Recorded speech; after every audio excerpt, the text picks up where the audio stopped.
Puisque M. Loisel est là et que Raphaël s'installe, nous allons pouvoir commencer. Voilà Corinne qui s'installe, les autres vont arriver. Bonsoir à toutes et à tous. Bienvenue à Babylone pour cette nouvelle session. Vous avez le programme qui est, me semble-t-il, alléchant, puisque dès la session prochaine, lundi, nous commémorons à notre façon, puisque c'est le moment, Proust, bien sûr, sur lequel on est souvent intervenu. Il y a un problème d'audition dans le fond. Il faut parler un peu plus proche du micro. Oui, merci madame. Je vais parler dans le micro, mais je ne crois pas que ce soit ça le problème. Si ? Comme ça va ? Donc c'était ça le problème. Bravo madame. Donc François Richard, que vous connaissez déjà, pour réfléchir avec nous à nouveau, pour la énième fois, sur l'immensité de l'œuvre proustienne. Et puis la comtesse de Ségur, que Ruth Zilberman apprécie. Donc, enfin, j'apprécie Proust aussi, hein, je te rassure. J'imagine. La comtesse de Ségur avec Caroline Eliatchev. Nous n'avions pas abordé le continent de la comtesse de Ségur. Et puis, vous verrez ensuite Bernard Goltz avec un auteur moins connu. Mais bon, on va d'emblée s'intéresser à la session de ce soir. Moi, je vais vous présenter la discutante, qui elle-même va présenter l'intervenante. Hélène Suarez-Labatte est psychanalyste de la Société psychanalytique de Paris, membre titulaire. Elle est professeure associée à l'Université Paris-Cité. Elle a écrit de nombreux articles de psychanalyse dans la Revue française de psychanalyse. Elle fait partie du comité de rédaction. Elle a écrit un livre sur les méthodes projectives et l'autisme. Et c'est une psychanalyste de renom et de très grande qualité qui a un certain nombre de particularités. Je ne vais pas toutes les dévoiler, mais une peut-être qui a, me semble-t-il, une importance par rapport à l'échange qu'elle va avoir avec Ruth Zilberman et vous, c'est cette attention portée à accompagner, en accueillant, en écoutant longuement des patients sur 20-25 ans. Donc enfants, adolescents, adultes, pour retourner cette fameuse mémoire, souvent traumatique, pour pouvoir la détoxifier et pouvoir enfin s'inventer un nouvel avenir, si ce n'est un devenir qui a été barré par ce trauma. Son expérience clinique est conséquente, ses écrits le sont aussi. Elle a écrit bien sûr sur le document de Ruth Zilberman. C'est où ton texte La Revue française. Dans la Revue française de psychanalyse, on vous donnera les références si vous le souhaitez. Voilà, c'est à toi Hélène pour commencer cette discussion avec Ruth.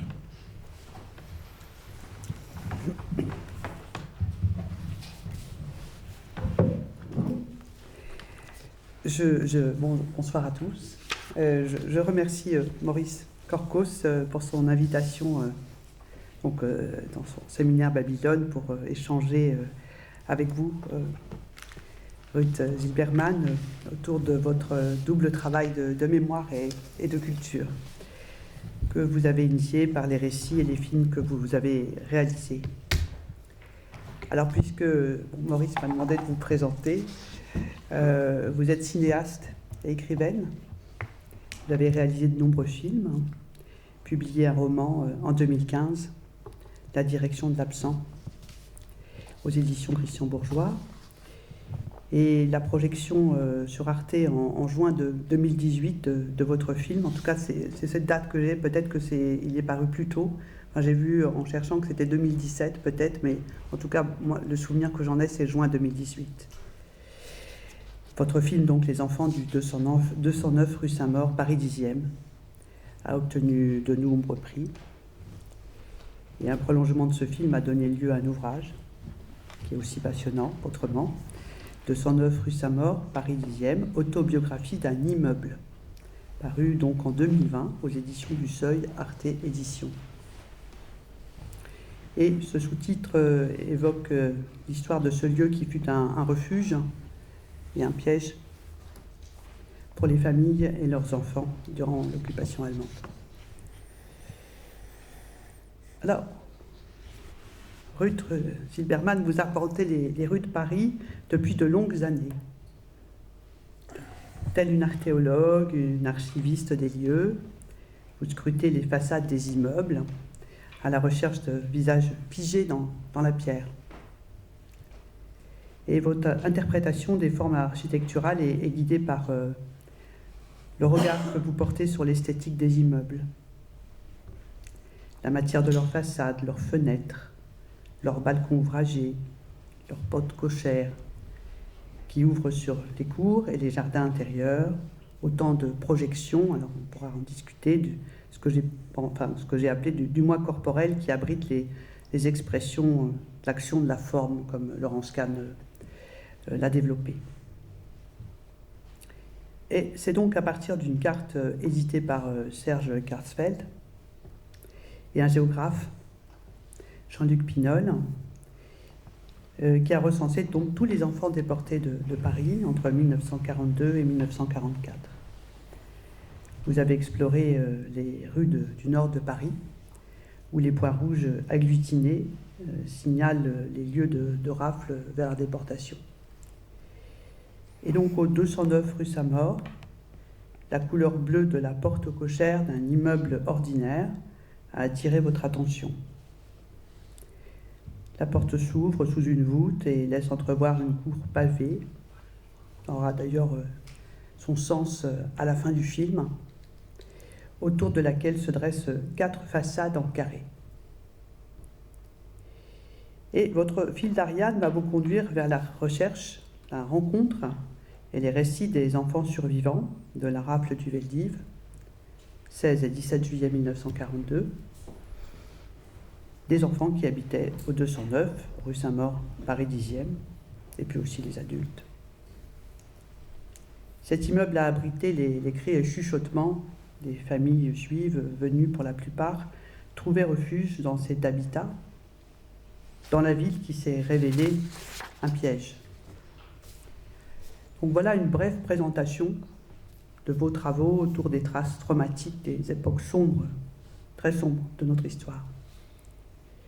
Et pour introduire nos échanges, je vais revenir sur la rencontre avec votre film, puis votre ouvrage, en vous proposant plusieurs réflexions et questions qui me sont venues à la relecture de vos créations et publications. J'ai relu le livre, j'ai revu plusieurs fois le film, ainsi que celui de mon article, dont je me suis un peu éloignée,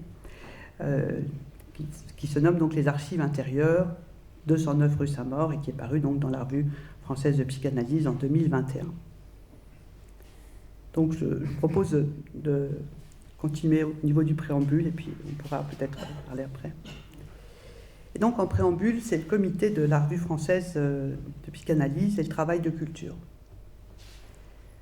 En préambule, donc cette rencontre avec votre film a trouvé en peu de temps plusieurs regards et plusieurs écoutes subjuguées par votre art de présenter l'inconcevable, comme Albert Baum le qualifie dans votre film. La rencontre avec votre documentaire, Un soir de juin 2018 sur Arte, m'a bouleversé à plusieurs titres. J'y reviendrai. Dans les jours qui ont suivi, j'ai conservé des images issues de l'écran du rêve, des impressions, des bribes de dialogue extrêmement forts. L'esthétique des images et des récits de votre film m'ont accompagné dans les jours suivants où s'est tenu notre comité de rédaction. Et Françoise Coblence, qui dirigeait à cette époque la Revue française avec Chantal Lechartier et Daniel Casevin, avait proposé à 3 rédacteurs invités, Denis Hirsch, Arlette Lecoq et Claire de Vrian-Goldman, donc ce sont des collègues belges qui arrivaient de Bruxelles, de choisir un thème pour un futur numéro. Et ce soir de juin 2018, les 3 rédacteurs invités étaient venus de Bruxelles nous présenter l'argument de leur thème, qui avait pour titre « Cris et chuchotements », titre emprunté au film de Bergman. Et il y a quelques phrases dans ce bel argument qui m'a fait associer sur votre film, et donc j'en ai parlé à mes collègues.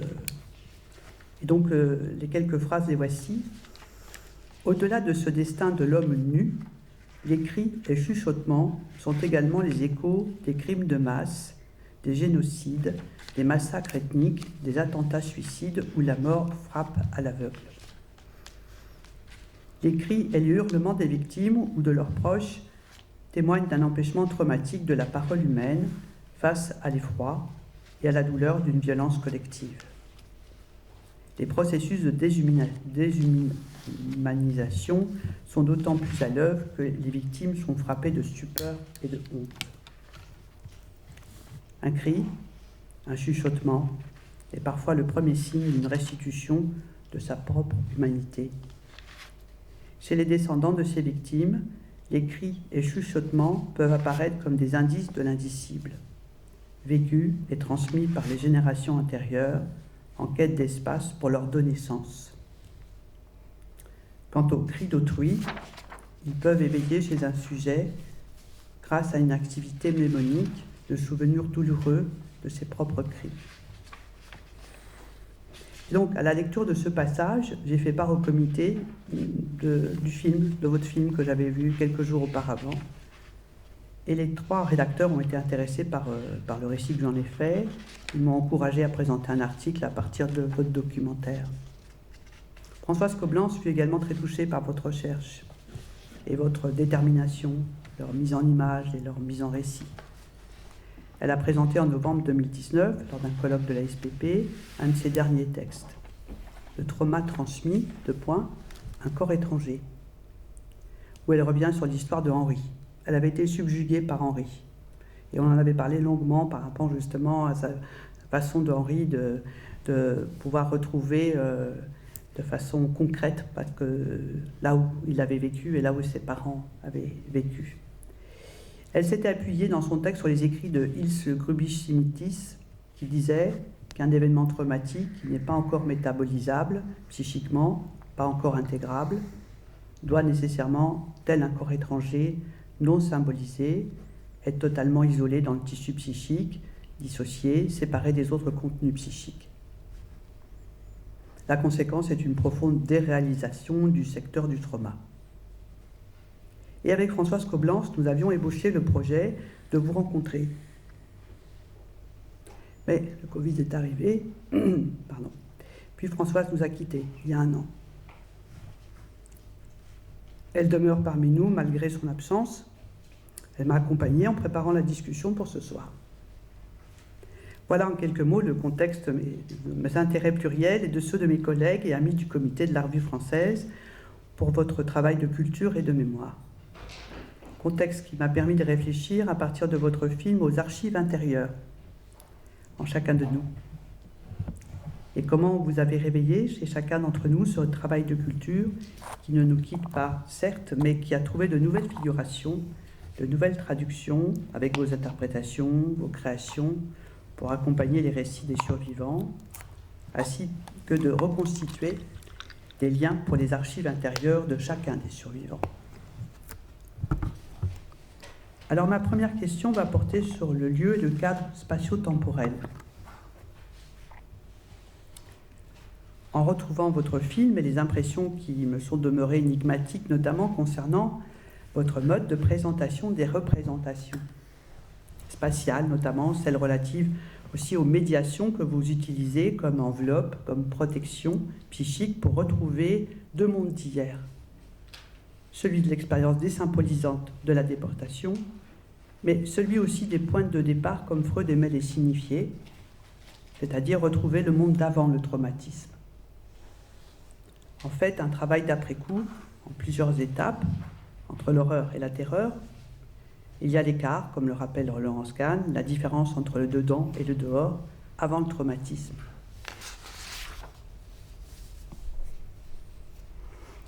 Alors, vous dites dans votre livre, notamment pour illustrer ce lien aux objets, je tends à Albert, donc Albert Baume, qui est une personne vraiment remarquable, vous lui tendez les objets que vous avez apportés.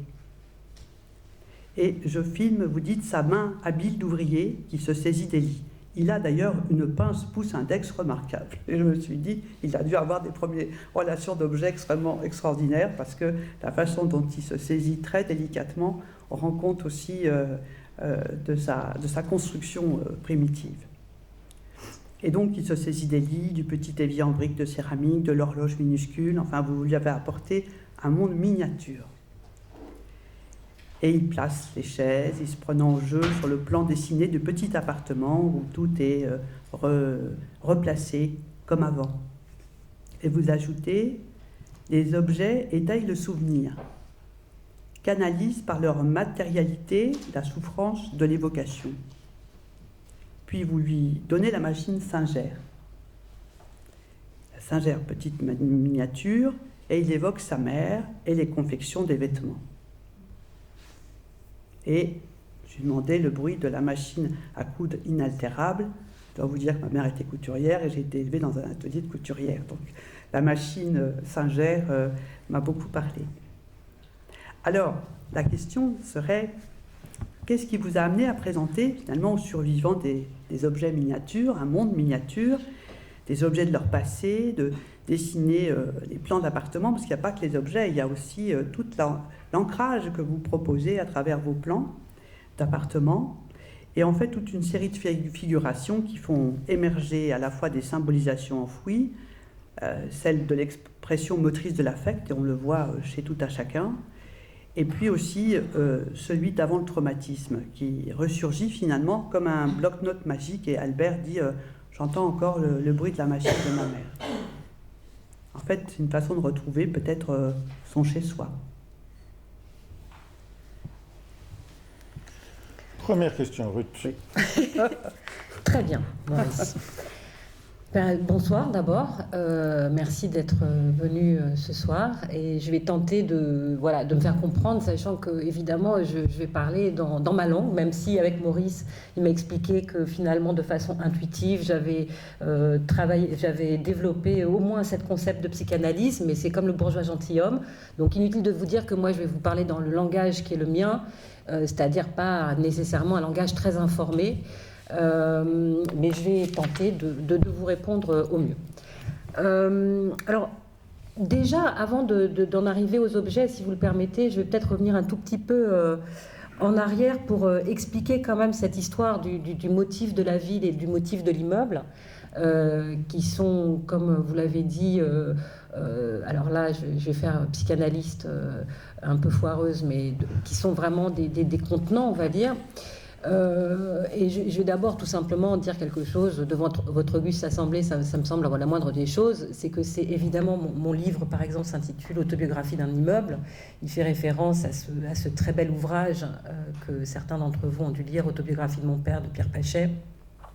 Et il est évident qu'en travaillant sur cet immeuble, en menant le travail que j'ai mené, et c'est ce que je tente un tout petit peu de penser de façon réflexive dans le livre, j'essaie aussi naturellement de penser ce qui, d'un point de vue autobiographique, a conduit mes pas vers un immeuble. Il s'est trouvé que c'était le 209 rue Saint-Maur, ça aurait pu être le 207 ou le 212.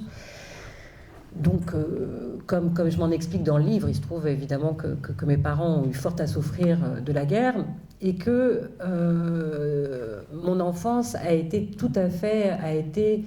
marquée par la manière dont la ville de Paris en l'occurrence, a fonctionné, en tout cas pour ma mère, comme une sorte d'abri, comme une sorte les immeubles, le rapport à la ville a finalement été une sorte de manifestation de sa survie, une sorte de projection géographique qu'elle m'a transmise de façon extrêmement forte, c'est-à-dire que vraiment il y a un affect très fort qui s'est développé sur le rapport à la ville et sur le rapport à l'immeuble. De manière générale, moi je suis montmartroise, je suis née à Montmartre et j'y vis toujours.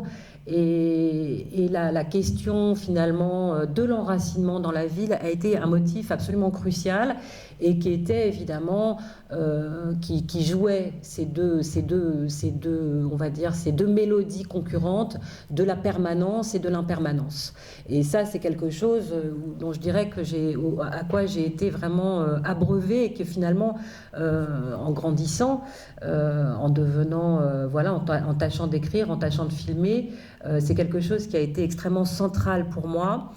Et surtout, la question de l'immeuble se posait vraiment comme une possibilité de remise en lien, et notamment de remise en lien avec le temps. Comme si finalement, par rapport alors ce que vous appelez le trauma, on va l'appeler comme ça, le temps un petit peu, le temps circulaire, ahistorique du trauma, le rapport à la ville et à son histoire, remettait le temps en marche en quelque sorte. Et donc c'est évidemment nourri quand même de tout cet imaginaire, l'imaginaire maternel, mais enfin l'imaginaire de tant d'autres personnes, des grands écrivains de Paris. On peut penser évidemment à Modiano, auquel vous faites allusion dans votre article, mais tant d'autres, Proust évidemment, ou Pérec, que j'ai mené mon chemin vers cet immeuble, choisi au hasard, donc un hasard extrêmement contrôlé, mais hasard tout de même, et que j'ai tenté finalement de travailler quelque chose qui serait de l'ordre de la transmission, en faisant un objet de pensée. Alors un objet de pensée, la pensée de ceux que je rencontrais, la mienne évidemment, et aussi naturellement c'était un objet de pensée nourri aussi tout simplement par des gens de ma génération, par exemple des historiens qui travaillaient, des amis historiens qui travaillaient beaucoup sur la micro-histoire de la Shoah et donc sur la question de l'échelle. Et donc évidemment avec l'immeuble on était dans une échelle qui n'était ni individuelle ni familiale, enfin qui en tout cas nourrissait ou plutôt pensait de façon contiguë l'échelle individuelle, l'échelle familiale et l'échelle collective. Donc c'était un tout petit peu un préalable pour expliquer finalement ce qui m'avait mené vers ce film, sachant que mon premier film que j'avais fait une quinzaine d'années auparavant s'appelait Paris Fantôme, et que c'était un film sur des plaques commémoratives à Paris, et que immédiatement après ce film, je m'étais dit le prochain film que je ferai, ça sera sur un immeuble qu'on filmera avec ses habitants, qui sera détruit et reconstruit. Et j'ai mis un petit peu de temps pour le faire. J'ai fait beaucoup d'autres films entre-temps, mais finalement, je l'ai fait.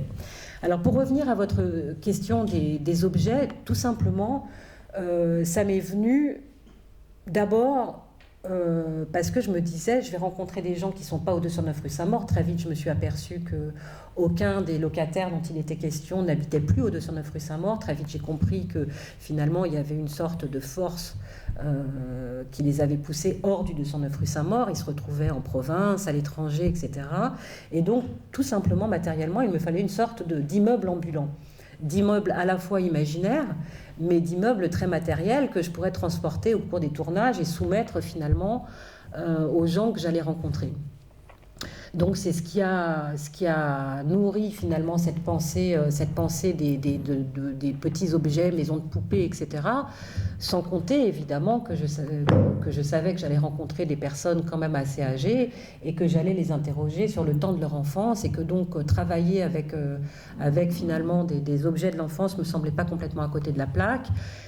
Je dois dire aussi qu'il y avait eu un film qui m'avait beaucoup marqué, que certains d'entre vous ont probablement vu, qui est un film absolument remarquable de Ritipan, je pense qu'il s'agit de L'image manquante, où il travaille justement aussi avec la pâte à modeler, c'est-à-dire avec la matière très matérielle du souvenir. Donc c'est un petit peu ça tout simplement qui m'a poussé à aller acheter Passage Jouffroy. Oui, vous connaissez tous ces lieux, et à choisir des lits, une machine à coudre, etc. Et par ailleurs évidemment je me disais, et ça a été le cas, que ça serait ce que vous citiez, ce terme d'étayage de la mémoire, du souvenir. C'était aussi, pour ne rien vous cacher, une peur que j'avais. Je suis quand même assez familière de la production finalement mémorielle autour de la guerre, autour de l'occupation. Et je sais que ça a produit une sorte d'accumulation avec son lot de topoïdes, d'archétypes, de récits archétypaux. J'ai fait moi-même en son temps des recueils, des entretiens auprès de témoins. Et donc je sais que évidemment le discours du témoignage peut devenir extrêmement archétypal. Et donc, il me fallait aussi on va dire des ustensiles pour tenter de faire un pas de côté et pour tenter de produire autre chose. Et donc, de replacer finalement aussi les gens que j'allais voir, que ce soit Odette Diamant en Israël, Albert Baum à Nevers, par exemple, dans une sorte d'espace, à la fois d'espace imaginaire et en même temps d'espace de sensation qui réveillait, qui ressuscitait un espace sensitif, un espace presque amniotique, à la fois des sons, à la fois des odeurs, à la fois aussi évidemment du corps dans l'espace. Et là j'ai cité Pérec tout à l'heure, mais on citait Proust aussi, qui commence quand même dans une chambre. Et Pérec, évidemment, avec cette sorte de souvenir et de liste des chambres dans lesquelles il a dormi. Et enfin, je suis certaine que pour tous, pour chacun d'entre nous, la question du rapport à l'espace et du rapport à la chambre et d'être extrêmement précis là-dessus, sur le corps dans sa chambre, c'est quelque chose qui produit une sorte de... Je sais même pas, je pense même pas qu'on puisse l'appeler réminiscence, en fait. C'est une sorte de court-circuit. Et donc, c'était quelque chose que je voulais évidemment tenter avec eux. Et je dois dire que j'ai été assez stupéfaite, en effet, par la manière dont ils acceptaient ça, dont ils jouaient avec ça, et dont ça marchait, entre guillemets, en quelque sorte. Et évidemment, le moment avec Albert Baum où il a saisi cette petite machine à coudre, et oui, immédiatement, et c'est quelque chose que je n'ai pas monté dans le film, mais il m'a emmené en fait dans une sorte de cagibi qu'il avait, où il avait une vraie Marcine Singer qu'il avait lui-même achetée après la guerre, en souvenir de sa mère. Enfin, c'est pas le mot en souvenir de sa mère n'est évidemment pas le bon. J'étais très, voilà, c'était quelque chose qui était très saisissant pour moi. La manière dont immédiatement ça a fonctionné. Et aussi, ça fonctionnait de façon individuelle, mais tout simplement aussi pour remettre le corps dans l'espace collectif. C'est-à-dire la question de qui voit qui, de quelle fenêtre ouvre sur quel appartement. Et donc finalement, de tenter d'arrimer en fait, en quelque sorte, cette mémoire de l'immeuble, cette mémoire spatiale de l'immeuble, à la fois à l'échelle individuelle et à la fois à l'échelle de l'immeuble tout entier.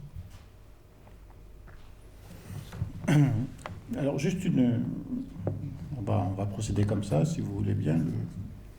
Voilà par exemple ce que je t'ai dit. Une première chose que tu sembles ne pas connaître, mais que tu connais intuitivement. On dit qu'un des derniers mots de Freud est le suivant, que la spatialité est probablement la projection du moi sur l'espace. Que la phrase en question, c'est « le moi est étendu et n'en sait rien ». Très bien. Tu évoques la fameuse chambre de Proust, les fameuses chambres où Pérec a dormi, les chambres d'enfants. Le fait que tu utilises ces petits objets miniatures, c'est plus loin que ça, c'est que tu te mets à hauteur d'enfants, à hauteur des enfants qu'ils ont été. Donc tu actives le transfert. Tu as un témoin qui vient du passé et qui revient avec les moyens d'avant. Ma question, elle vient. On va plus loin. La machine Singer, c'est la machine de sa mère. Si on va plus loin, la chambre d'enfance, c'est le corps de la mère. Bien sûr. Et ça, tu étais très consciente que tu travaillais sur ce corps de la mère et sur les objets qui contenaient. Oui. Bon, voilà. Deuxième question.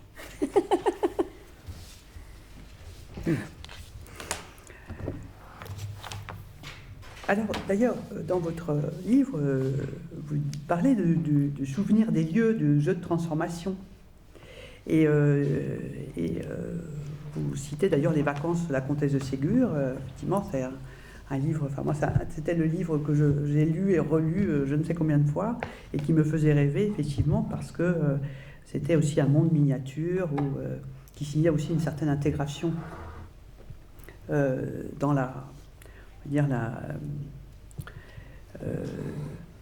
dans le collectif français. Et vous dites d'ailleurs que dans cet ouvrage, Les vacances, les enfants, effectivement, construisent des cabanes, ils essaient de reproduire le salon aristocratique des parents. C'est-à-dire qu'il y a une espèce de projection comme ça, de se retrouver avec, on va dire, un monde miniature des parents. Et les souvenirs des parents, mais peut-être c'est surtout, et d'ailleurs vous le dites, est-il vraiment possible que l'extérieur, l'histoire, vienne faire effraction dans le familier? Je reviens dans le chez-soi, et le lieu qui est le lieu aussi de nos lectures, de nos souvenirs. Et s'il existe, vous dites, où donc est-il ce lieu où nous serions absolument protégés de cette effraction? Et je pense que, enfin, vous direz ce que vous en pensez, mais dans la proposition que vous faites de ce monde miniature, finalement, c'est de pouvoir proposer une nouvelle protection. Parce qu'on peut se pencher sur ce monde miniature d'avant, avec les objets du passé, et peut-être qu'effectivement, les vacances de la comtesse de Ségur, c'était aussi une représentation d'un monde des enfants, de l'enfance, à hauteur d'enfance, comme dit Maurice, protégé d'effractions traumatiquement. Et vous citez d'ailleurs dans votre ouvrage, à la suite, les récits autobiographiques d'Ossip Mandelstam, Le bruit du temps, Le monde d'hier, de Stefan Zweig, Sens unique de Walter Benjamin, et finalement ça m'a fait penser aussi ce que racontait Aaron Appelfeld, à la fois de ses représentations des maisons perdues, et puis aussi surtout du corps de sa mère et des traces du corps de sa mère en lui. Il disait, si les paumes de mes mains pouvaient parler, elles raconteraient beaucoup de rêves, beaucoup de choses. Et donc ce récit que donne Aaron Appelfeld, et qui est relayé aussi par tous les autres, ça rend compte effectivement de ce premier lieu de résidence. Et il me semble que ce que vous avez proposé à ces survivants, c'est de pouvoir retrouver cette première résidence en dehors du mouvement traumatique. Oui, et alors moi j'ai été extrêmement ému à de nombreux passages, dont un qui peut-être incidemment peut-être moins émouvant, apparaître moins émouvant que d'autres. C'est l'Américain donc qui est un bébé qui est donné à la fille de la concierge. C'est pas l'Américain, ça c'est un Français, mais Qui est aux États-Unis, que tu vas chercher aux États-Unis. non, lui c'est un. Je dois confondre, mais il y en a un qui dit, enfin, qui n'a pas de souvenir d'enfance comme Perec, il a tout dénié, forclos, bon. Et puis tu arrives à lui faire trouver incidemment un souvenir d'enfance, sans que tu l'organises pour l'amener. C'est dans le transfert maternel que tu portes, puisqu'il arrive dans l'immeuble, il monte, il visite les toilettes, on se demande, bon, et puis il se demande où est la douche, et tu lui dis qu'il n'y a pas de douche, qu'il y a des bains municipaux. Et là, il fait le lien immédiatement avec le fait que son père, probablement, cette fois c'est pas la mère, son père l'a touché, l'a lavé, voilà. Alors qu'il n'avait jamais fait la connexion. C'est-à-dire une expérience transcorporelle, c'est-à-dire un soutien, un contenant. Voilà. Donc la mère, les enveloppes maternelles, le père, celui qui a touché, qui a affecté. Et là, il y a un moment assez éblouissant. Hein. Là, il arrive à être, ce que dit magnifiquement Hélène dans son article, tu arrives à lui, d'une certaine manière, à arrêter ce qu'a fait le trauma, la hache avec l'histoire avec sa grande hache, c'est-à-dire de tuer le temps. Tu fais repartir le temps dans une continuité d'avant le trauma à après. Parce que sinon, le temps s'est arrêté et le sujet était hors temps. Bon. Donc le père et la mère pour les enveloppes corporelles. On ne pense pas assez souvent au père. Oui, d'ailleurs, dans les bains municipaux, il y avait des séparations. Il me semble, les hommes allaient avec les hommes, les femmes avec les femmes. Enfin, dans le souvenir que j'en ai, de ce qu'on m'a raconté. Alors, effectivement, par rapport à ce travail d'enveloppe, et puis aussi de représentation de fantasmes originaires, mais on va continuer sur les enveloppes un petit peu. Et donc, bon, ce que vous montrez, l'écho de ces bruits familiers, d'ailleurs, que. Alors, pourtant, j'ai revu le film, mais je me suis demandé si j'avais pas rêvé, d'ailleurs, parce que à un moment, il y a une des survivantes, je crois que c'est peut-être pas Odette, non, mais c'est celle qui est à Melbourne, qui parle de Rina Ketty, ou de, je sais, enfin, Oui. oui. Et Rina Ketty, bon, moi, c'était une représentation aussi, alors, du coup, paternelle, parce que mon père chantait et aimait chanter. Et en fait, ce qui m'est revenu, en fait, j'ai fait une collision entre Rina Ketty et Damia. Et Damia, c'est une chanteuse des années 40, assez, on va dire, tragédienne. Enfin bon, on va dire que l'époque était totalement tragique. Et elle chantait une chanson qui s'appelait Un souvenir. Et le refrain m'est resté parce que mon père le chantait souvent. Un souvenir, c'est l'image d'un rêve, d'une heure trop brève qui ne veut pas finir. Un souvenir, c'est toute la tendresse des beaux jours d'ivresse que l'on veut retenir. Et donc, ce refrain m'est revenu. En fait, j'ai donc fait confusionner Rina Ketty et Damia. Et comme quoi, je me suis dit que votre film aussi amenait une certaine émotion, bien entendu, mais il met dans un état aussi où, justement, comme tu dis, Henri, c'est pas le bébé, mais moi j'ai fait la confusion aussi, pourtant, au départ, puis après j'ai pu rétablir, mais en fait c'est René, le bébé qui a été donné à Madame Massacrée. Mais c'est-à-dire que c'est une histoire tellement foisonnante qu'on est pris aussi par ses propres retours, on va dire, du refoulé et ses propres traumatismes. Enfin, donc voilà, par rapport à cette multiplicité, finalement, oui. Je crois que ce que tu dis est particulièrement vrai, c'est-à-dire qu'il n'y a pas besoin d'être en lien avec la Shoah d'une manière ou d'une autre pour, à la lecture du livre ou à la vision du film, s'identifier à tous les personnages et éprouver des émotions brutales. Pour une raison simple, et je reviens sur un mot que tu as dit au début, qui est dans le film, c'est que, alors je crois cette fois que c'est Albert qui dit que c'est inconcevable.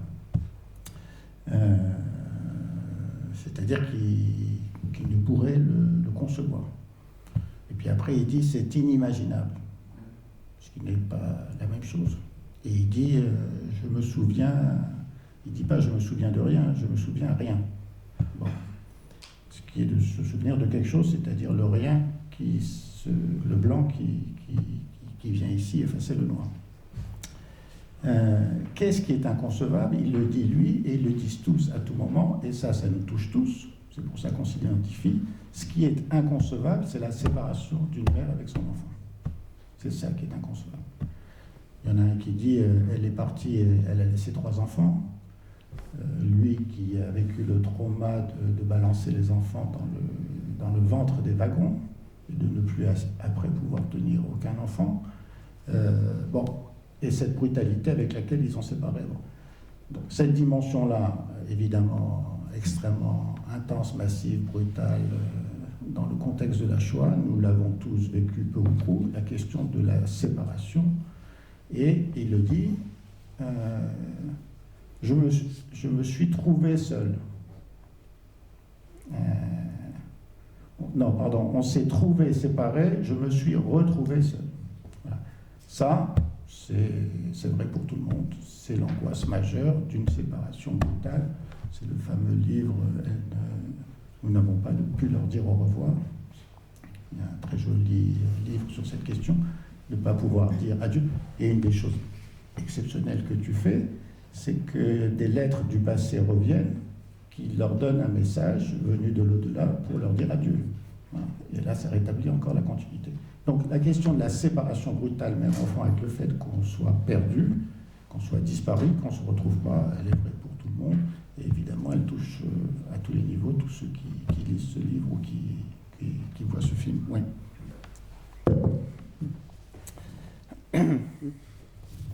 Oui. Oui, non. Oui. Je ne sais pas quoi ajouter. Oui, c'est. Pardon? Non, c'est-à-dire que oui, non, mais tu faisais allusion à cette scène avec Henri. C'est vrai que la scène avec Henri, alors pour vous la faire courte, en gros, c'est pour ceux qui n'ont pas vu le film, c'est un Américain que je retrouve aux États-Unis, qui avait été. Tout le monde a vu le film ou pas? Non. Alors, donc c'est un Américain qui a vécu dans cet immeuble jusqu'à l'âge de 5 ans avec ses parents et son frère, et qui a été caché pendant la guerre et qui ensuite, après la guerre, a été envoyé aux États-Unis dans une famille assez lointaine, là où il a fait sa vie là-bas. Et évidemment, ses parents ont été déportés et son frère également.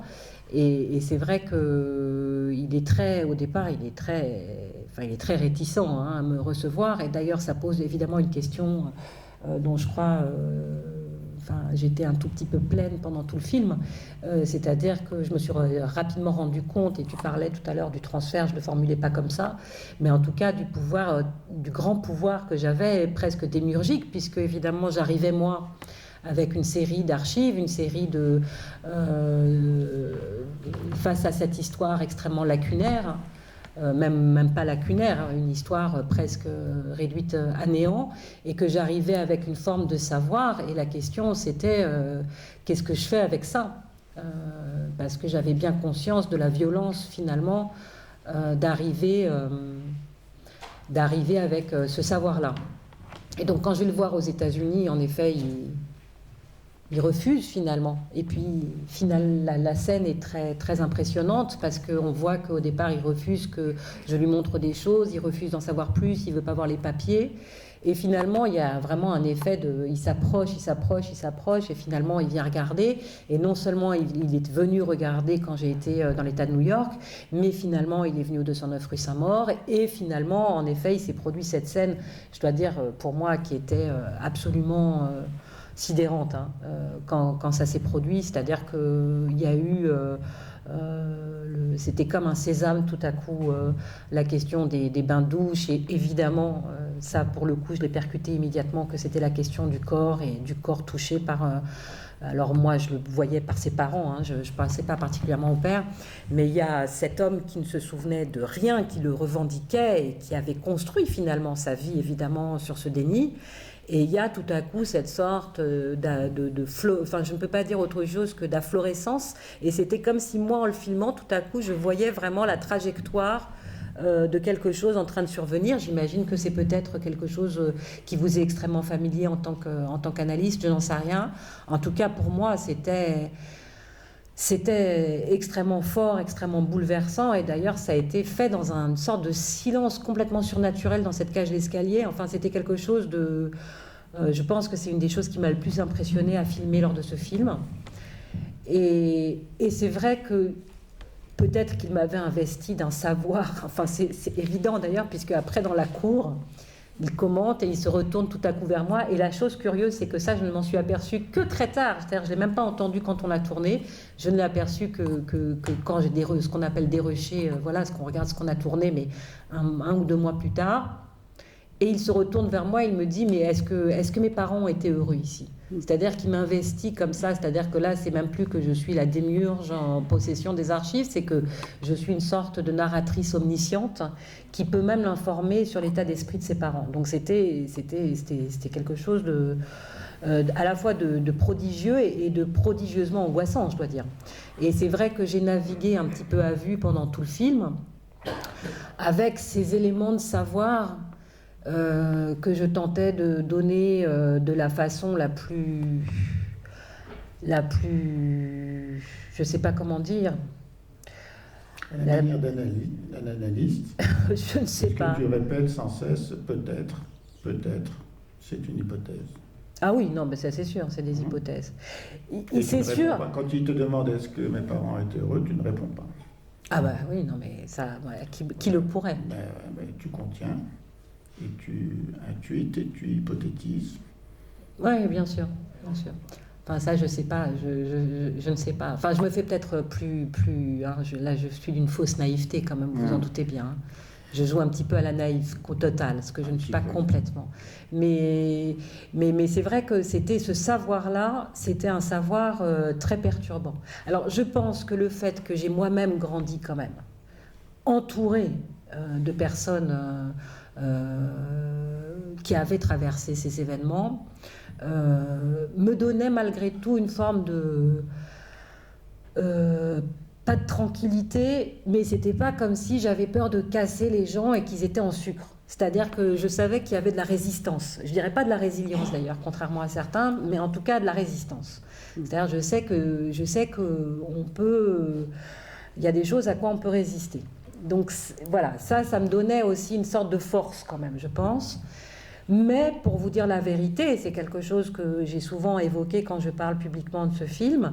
Il s'est produit ça avec Henri. Henri était un peu malade, mais enfin il était quand même costaud. Il n'avait jamais que 79 ans et il est mort 18 mois après ce film. Et franchement, je ne peux pas dire que je me sente complètement... Enfin, je ne vais pas commencer à m'auto-flageller et à me... Voilà, des culpabilités absurdes. Mais je pense malgré tout que ce qui s'est produit n'est pas indifférent à ce qui s'est passé ensuite, c'est-à-dire à son décès. Et d'ailleurs, il s'est produit quelque chose d'absolument terrible pour moi, puisque la première fois pratiquement que j'ai montré ce film publiquement, c'était à New York, et je le faisais précisément pour lui. Et sa fille ne l'a pas emmené à la projection. C'est-à-dire, il s'est passé un truc, bon, sa fille qui était quand même bien cognée, ne l'a pas emmené à la projection et il est mort sans avoir vu le film. Ce qui est pour moi une... voilà. Et bon, c'est quelque chose d'absolument terrible. Donc voilà. Donc, je pense que le film a produit... Enfin, il y avait un aspect performatif du film dont j'étais absolument consciente et qui ne me rend pas complètement tranquille, en fait, pour être complètement franche. Sans vouloir te consoler de quoi que ce soit, c'est aussi une hypothèse là que tu émets, que l'ouverture de la crypte mélancolique, pour parler comme Pérec, entraîne l'implosion du sujet et qui peut se désorganiser d'un point de vue somatique. C'est une hypothèse, mais ça se discute. Mais par contre, ce qui est émouvant pour ce qui est de cet homme, je reviens sur le toucher. Une fois qu'il t'a raconté les bains-douches, donc il a été touché, et donc il a été perçu corporellement, donc il a été reconnu, donc il existe, donc il est bon. Donc il est peut-être mort, mais il a d'abord réexisté. Bon. Et puis surtout, c'est la fille qui t'aide peu ou prou, au début en tout cas, c'est la fille qui t'aide peu ou prou à faire en sorte qu'il puisse aller voir les documents pour voir qu'est-ce que ses parents ont. Et c'est elle ensuite qui vient au Saint-Maur, et là il fait un lapsus. Il lui dit, alors tu t'es réconcilié avec tes arrière-grands-parents? Et elle lui dit, non, c'est mes grands-parents. Bon. Donc le travail de réanimation du vivant, il s'est produit aussi chez la fille. Et ça, c'est pas négligeable. Alors, oui, Henri, de toute façon, le film, vous lui avez ouvert les voies du film intérieur. Après, c'est toujours très difficile, effectivement, de pouvoir penser qu'est-ce que ça a généré. Ça me fait penser que moi, j'y suis toujours très vigilante. Bon, parfois, ça file lorsque je rencontre des enfants qui ont des troubles sévères, l'autisme, et que quand ils se dégagent de l'autisme, en tout cas du repli le plus important, eh bien, souvent, il se trouve que des parents ont des troubles somatiques importants, et que ça fait partie aussi du travail de tout un chacun lorsque il y a ces représentations qui naissent. Parce que finalement, Henri, il est comme un tout petit qui retrouve des représentations perdues et en même temps comme un homme de son âge. Et moi, ce qui m'avait beaucoup frappé, c'est la façon dont il a d'ailleurs prononcé en arrivant devant la porte cochère. Mes parents ont touché cette poignée-là, et on retrouve finalement cette relation à la main primitive, ce je sais pas, il aurait pu se dire la couleur, je sais pas, enfin autre chose. Puis après, c'est les pavés à l'intérieur de la cour. Et donc là, il y a toute une polysensorialité qui est réveillée et qui peut-être ont été aussi, je sais pas comment, enfin, en tout cas, comment ça a été filmé, mais enfin, en tout cas, il y a une progression jusqu'au bain-douche. Enfin, c'est comme ça que j'ai compris. Ben, ça a été filmé dans la continuité pour le coup. Ouais. Oui, donc on arrive à quelque chose de plus unifié, mais il y a des objets partiels dans le premier temps, toucher la poignée, le pavé. Et d'ailleurs, il pose une question qui pourrait être d'ailleurs très naïve. Est-ce que mes parents, est-ce que c'est les mêmes? Alors c'est là aussi, c'est pardon, du même et du pareil. C'est pas de l'identique, c'est du pareil. Est-ce que ils ont vraiment posé leurs pieds, foulé ces pavés? Et donc, il a des représentations finalement extrêmement sensorielles, enfin, mais qui ne peuvent être que celles-là dans un premier temps pour pouvoir justement faire ce travail de mémoire et en arriver au bain-douche, il me semble. Et alors, d'ailleurs, Henri, lui, vous ne le filmez pas avec des objets miniatures. Et non, Non, parce qu'il n'a aucun souvenir. il n'a aucun souvenir puisqu'il était bébé.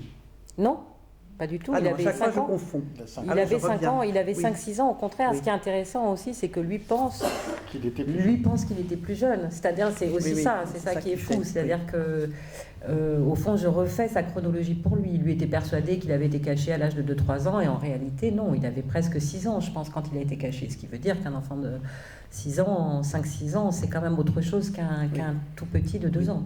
Donc, non, c'est ça qui était extrêmement impressionnant, avec lui. Vraiment. L'impression de redonner en fait voilà, des repères comme ça cruciaux. Bon, et puis non, et Henri est persuadé par exemple qu'il a entendu des cris. Si dont on se souvient, c'est que quelqu'un frappait Un plafond. pour dire à bas les juifs ou à mort les juifs, etc. Et moi, ça m'étonnait beaucoup parce que c'est pas que l'immeuble ait été exempt de collaborateurs et de collaboration, naturellement. Mais il se trouve que par ailleurs, moi, j'ai tenté quand même de recréer les voisinages. Et donc, je savais en gros qui habitait à côté de chez lui, enfin au-dessus de chez lui. Et c'était un type sur lequel j'écris d'ailleurs dans mon livre parce qu'il est aussi... Enfin bon, il a une autre histoire, c'est qu'il a tué l'amant de sa femme, mais peu importe, oui. ça s'est passé dans les années 20. Mais en tout cas, c'était un communiste. Et donc, je pense qu'il est absolument impossible qu'il ait tapé comme ça. Et je pense qu'au contraire, c'est une alerte. Et d'ailleurs, juste, je voudrais revenir sur une toute petite chose. C'est que tout à l'heure, vous avez dit que c'était les enfants et que les gens que je rencontre sont des gens qui ont tous été, que tous ont été raflés, ou pas d'ailleurs, au moment de la rafle du Veldiv. Et non. C'est-à-dire que la rafle du Veldiv, évidemment, elle est centrale, mais tout le travail aussi que j'ai tenté de faire, c'est de montrer que les choses commencent de fait vraiment en 1940 et qu'elles s'achèvent. Oui. Vraiment en août 1944, c'est-à-dire qu'il n'y a pas que cette rafle, il y en a eu de nombreuses, et que donc, par exemple, Odette Diamant, qui a vécu dans cet immeuble, dont les parents ont été déportés en 1942, est restée pratiquement dans cet immeuble jusqu'à la fin de la guerre, et que les rafles se succédaient, et que donc il y a vraiment quelque chose où j'imagine, par exemple, que les parents de Henri Haussmann ont dû s'échapper au moment de la rafle du Veldiv, revenir dans l'immeuble, et ils n'ont été arrêtés que quelques mois plus tard. Et donc, ces coups qu'il entend, on peut tout à fait les réinterpréter, et c'était des hypothèses que je disais pour lui, c'était, au contraire, c'était soit des gens qui l'alertaient, soit par exemple, c'était les flics qui frappaient et ses parents n'ouvraient pas. Il y avait toute une série comme ça d'hypothèses où tout à coup, il y a en effet quelque chose où alors lui, il n'avait pratiquement pas d'hypothèse figée puisqu'il en avait si peu, mais où tout à coup un discours à des interprétations figées s'ouvre finalement tout impossible en interprétation, qui en effet remet non seulement la vie et les hypothèses en marche, mais remet aussi les liens en marche. Et c'était aussi une des choses très importantes dans le film pour moi, c'était que le savoir que j'accumulais, c'était non seulement un savoir sur les individus et sur le sort des familles, mais en faisant ce travail finalement de voisinage, c'est-à-dire en faisant ce travail assez minutieux et nécessairement incomplet, non exhaustif, mais de tenter de penser les voisinages, par exemple, c'était tenter de repenser des liens qu'ils ignoraient eux-mêmes. Et donc, c'est cette réactivation des liens qui leur échappaient, finalement, que je leur redonnais, plus finalement que des détails sur eux-mêmes, même si aussi il y avait des détails sur eux-mêmes. Et donc là, enfin, je repense à ce que j'ai dit tout à l'heure sur la question de remettre le lien en marche par le temps, par la temporalité, mais là, c'était aussi finalement, par la... presque par la diversité, c'est presque du roman en fait, parce qu'au fond c'est presque du roman, ces histoires de concierges qui s'appellent Madame Massacrée et qui prennent un enfant une nuit, enfin je veux dire, Eugène Sue n'aurait pas inventé ça quoi, franchement c'est complètement dément. Donc il y a quelque chose qui est de l'ordre de la narration qu'on leur redonne. Et après, j'essayais, comme faire se peut, d'être évidemment la plus rigoureuse possible. Mais il y a un moment où, malgré toute la rigueur qu'on peut... Je veux dire, il y a un moment où on invente, hein, où il y a un moment où on fait des hypothèses. Sauf que les gens s'approprient évidemment les hypothèses comme des réalités. Donc, et ça, on n'en est pas maître finalement de comment les choses vont être interprétées.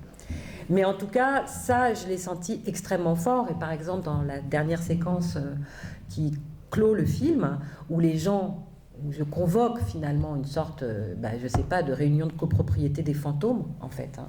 C'est un peu ça, hein.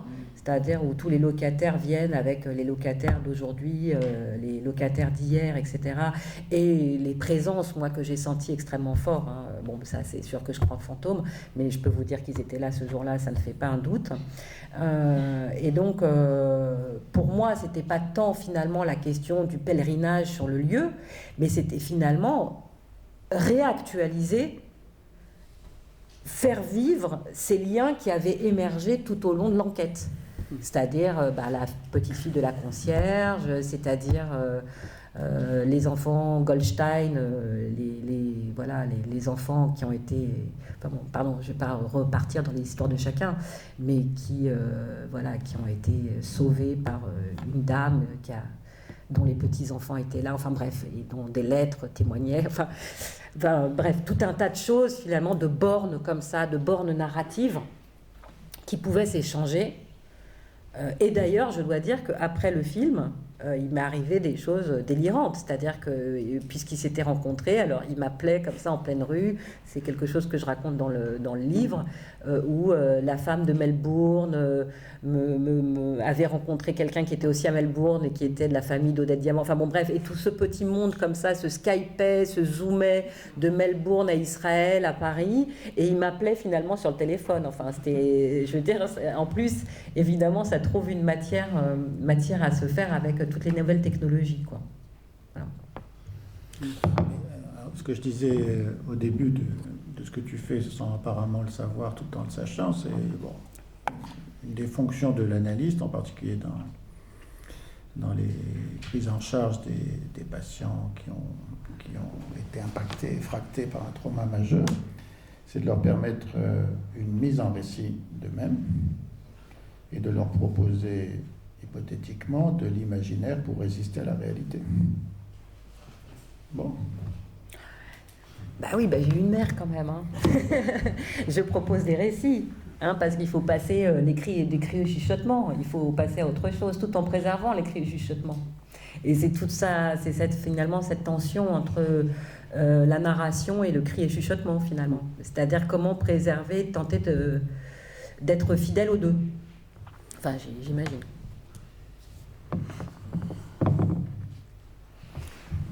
Dans le film de Bergman, la chambrière à la fin donc a accompagné une des sœurs mourantes, et ensuite elle lit une lettre de cette femme qui est morte, une lettre qui raconte son expérience heureuse pendant les vacances enfants. Bien sûr. Non, mais enfin, pour moi, c'est Cris et chuchotements, et c'est Fanny et Alexandre, finalement. C'est l'émerveillement de Fanny et Alexandre devant le petit théâtre de poupées. Hein. J'étais très, très accompagnée par ça. Hein. En dehors, évidemment, de la référence à Fenêtre sur cour. puisque ça aussi, je l'ai pris très sérieusement. Ah ben oui, hein, c'est... Ah bon, je l'avais pas vu. J'avais vu plutôt la vie mode d'emploi. Il y a la vie mode d'emploi, mais il y a aussi fenêtre sur Ouais, cours, fenêtre c'est-à-dire sur on regarde quand même le lieu, on prend au sérieux la spatialité du lieu où le crime a été commis, puisque quand même le crime il commence là, il commence dans l'arrachement à la maison, à la pièce.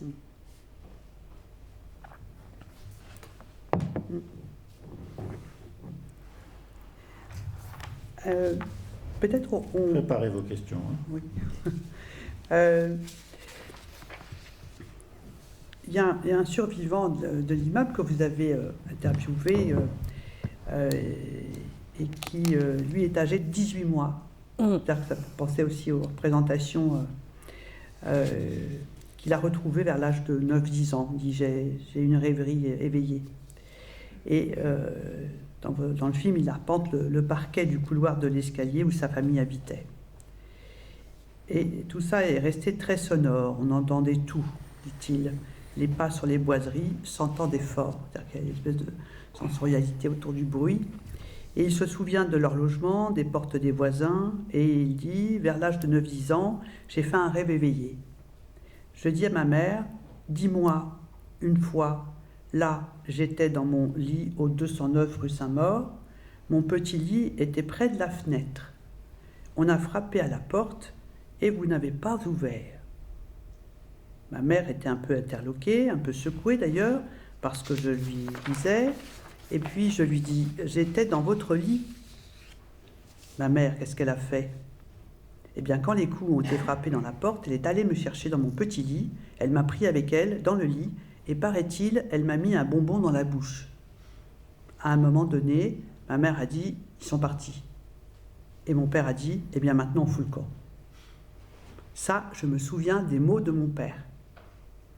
Et l'homme interroge son père, et il lui dit, et puis vous avez coupé vos vêtements? C'est les mots que j'ai employés.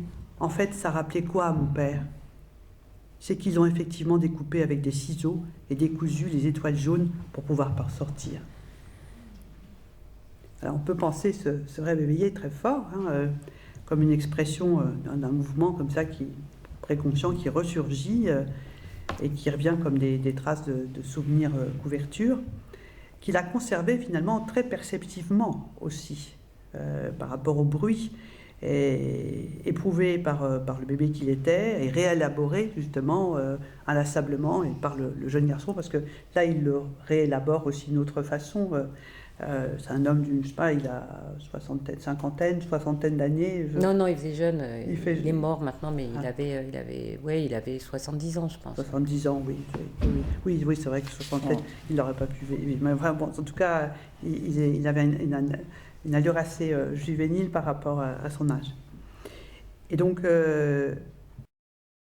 cette évocation, finalement, il évoque d'ailleurs ses parents avec une certaine tendresse, il prononce leurs prénoms un peu comme un enfant, et cette évocation qui est chargée d'affect, ça réunit aussi ces deux parents dans une scène traumatique qui condense à la fois l'effroi, incarné par le bruit des coups sur la porte, et puis l'enfant pris dans le lit des parents, finalement, et le bonbon dans la bouche.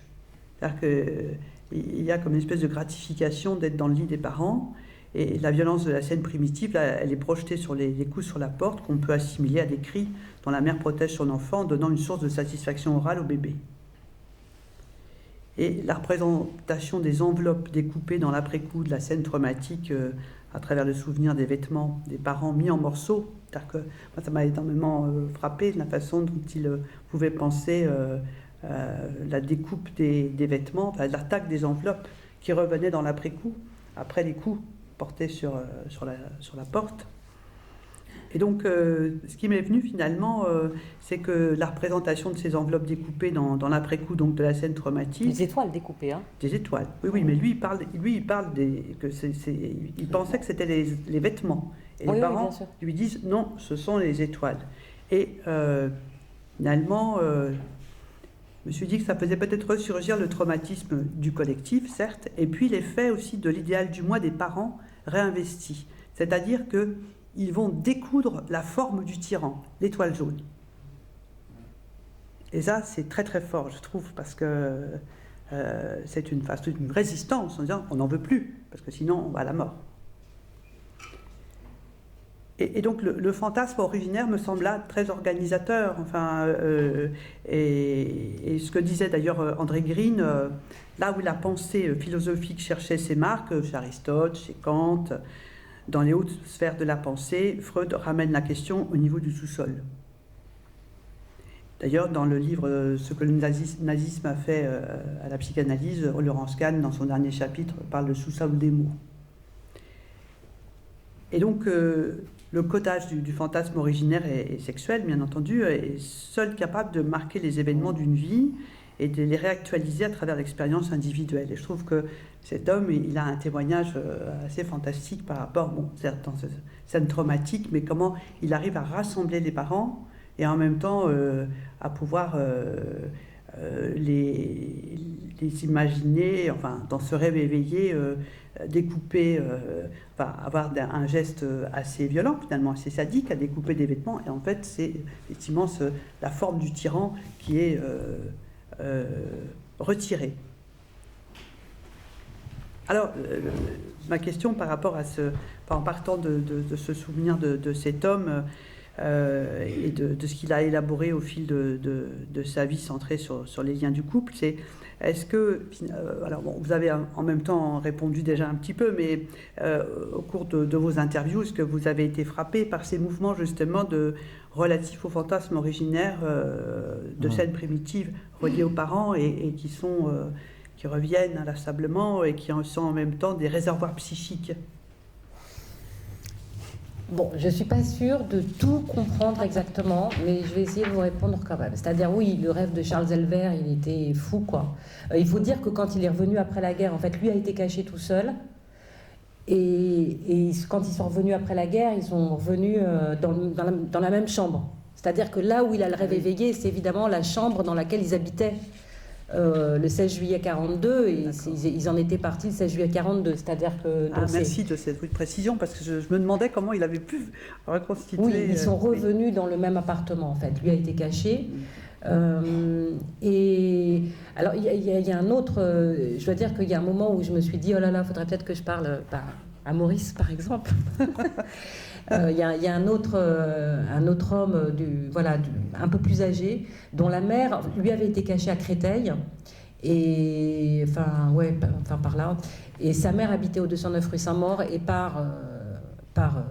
elle a réussi à s'enfuir le jour de la rafle du 16 juillet, et elle est arrivée complètement échevelée. Elle a réussi par miracle à rejoindre en fait l'endroit où l'enfant était caché, et l'homme, donc parlant de lui, enfant à qui je parlais, qui est un professeur d'université de province et professeur de lettres d'université, donc qui maîtrisait très très bien la langue, me raconte son histoire, et puis il me dit, elle est arrivée, elle était complètement échevelée, elle était terrifiée, et ce soir-là, elle a couché avec moi. Et j'étais, et donc je me suis tue, voilà. J'avais Maurice Corcos qui parlait en moi et qui me disait tais-toi, ne dis rien. C'était quoi? Et évidemment, il voulait dire elle a couché dans ma chambre, elle a couché avec moi. Et en fait, non, évidemment. Enfin, ce qu'il voulait dire, non, il voulait pas dire ça, d'accord. Non, mais ce que je veux dire, c'est que j'ai été frappée. En fait, j'ai été frappée par la manière dont les souvenirs de rafle ou les souvenirs comme ça étaient immédiatement évidemment associés à une sorte direct, ils couchaient avec leur mère, quoi. C'était assez sidérant. Et je dois rajouter aussi, là sur d'un point de vue moins psychanalyste de supermarché pour moi, que ce qui est frappant aussi, c'est que par exemple Charles, quand il a été caché, il était très jeune, il avait 2 ans, et il m'a raconté avoir subi des abus sexuels. Par ailleurs, de toute façon, de manière générale, les gens auxquels j'ai parlé, on les appelle les enfants cachés. Ce qui est absolument fou, c'est que je pense que la plupart ont été soit abusés, soit maltraités, enfin énormément l'ont été, et qu'il suffit de gratter un tout petit peu pour savoir que c'est advenu d'une façon extrêmement fréquente et que, à mon avis, c'est un des grands, enfin, en tout cas dans la littérature historienne sur les enfants cachés, je pense que c'est un des énormes tabous qui continue à être à subsister, et que tout ce qui a rapport finalement avec une sorte de sexualité complètement mise sans dessus-dessous, que ce soit évidemment dans la question du fantasme de coucher avec la mère, où tout est finalement ce qui veut, enfin tout est, voilà, il y a plus aucun sens, il y a plus, tout est dans le discours, tout est possible, et que ces enfants par ailleurs, Charles, mais d'autres, et ça c'est aussi d'autres enfants que j'ai connus, ils étaient littéralement comme des feuilles livrées à tout, littéralement. Et que c'est quelque chose qui n'a pas été beaucoup dit aussi, parce que ces enfants, certains ont retrouvé leurs parents, et ces enfants qui n'étaient pas morts se sont considérés comme heureux d'avoir survécu. Mais la dose de malheur et de la manière dont ces enfants ont été livrés à eux-mêmes, et c'est vrai quelque chose qui me terrifie. Tu vois, ma mère a été déportée, mais ma mère a été déportée avec sa mère. Et je pense que c'est évidemment, d'une part, c'est ce qui l'a sauvée matériellement, mais c'est ce qui l'a sauvée dans la vie. Et que ces enfants aient été comme ça livrés à... est une sorte de rage et de douleur pour laquelle d'ailleurs je pense qu'il n'y a aucune résilience possible en réalité. Donc vraiment tu rejoins mon idée, celle qui m'a saisi brutalement la revision du film, que j'ai revu 3 fois, c'est que ce qui est inconcevable, c'est la séparation d'avec la mère. Brutale. Sans ménagement, ni du côté de la mère, ni du côté de l'enfant. Avec cette idée qu'on va se perdre et qu'on ne se retrouve plus. Surtout dans l'enfance. Alors que la dédifférenciation entre l'enfant et la mère n'est pas encore tout à fait. Et que donc la mère perd une partie d'elle-même, enfin.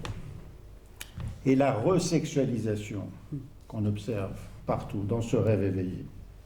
Freud, le rêve est la mémoire de l'infantile. La resexualisation dans ce rêve, où elle lui met un bouton ou un sein dans la bouche, bon. Un bonbon. Lui, il dit qu'un bonbon, ou un sein, moi je vais plus loin, un bouton de sein, n'est qu'une manière de ne pas être séparé de la mère. C'est tout ce que ça veut dire. Il n'y a rien de sexuel dans tout ça. Cette sexualisation, c'est de mettre de la vie là où il n'y a plus de vie du tout.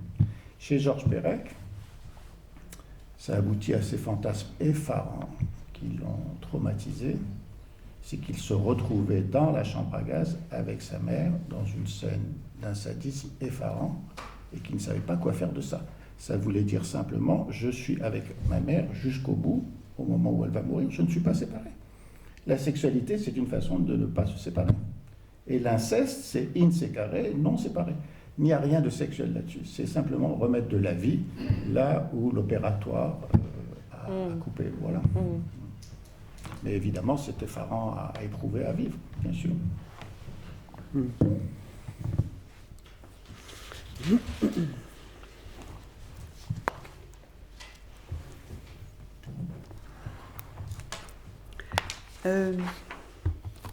Avant que j'oublie, les enveloppes corporelles, la mère, le corps de la mère, la projection du corps de la mère, au tout début du film, la matrioshka, les poupées russes. Et il semble que tu as retrouvé une autre matrioshka à la fin. C'est quoi cette histoire de poupée russe qui est au début du film et que tu retrouves après dans un autre appartement? Je le retrouve dans l'appartement désormais, dans l'ancien, c'est-à-dire la première matrioshka, je la vois dans l'appartement d'Odette à Ramat Aviv en Israël. Et ensuite, je remarque pratiquement la matrioshka identique dans son ancien appartement avec les nouveaux propriétaires. Donc une arrière-petite-fille dans une petite-fille, dans une arrière-petite-fille, dans une mère, dans une mère, dans une mère. Ouais. Ah oui, non, ça, le motif de la matrioshka, il est quand même... Très présent. Ouais. C'est sûr. Hélène, Alors, retrouver les logiques du temps et de l'espace. Alors, Walter Benjamin souligne les effets de la sauvagerie, de la barbarie entretenue par la tyrannie, toujours associée à la pauvreté de l'expérience. Et il dit, les hommes aspirent à se libérer de l'expérience, ils aspirent à un environnement dans lequel ils puissent mettre en valeur leur pauvreté de façon pure et explicite. Leur pauvreté extérieure et finalement aussi leur pauvreté intérieure. Et il m'a semblé que votre travail de chercheur, que vous cherchez beaucoup aussi, à pouvoir remailler et puis remettre en perspective effectivement les logiques du temps et de l'espace, ou de l'espace et du temps.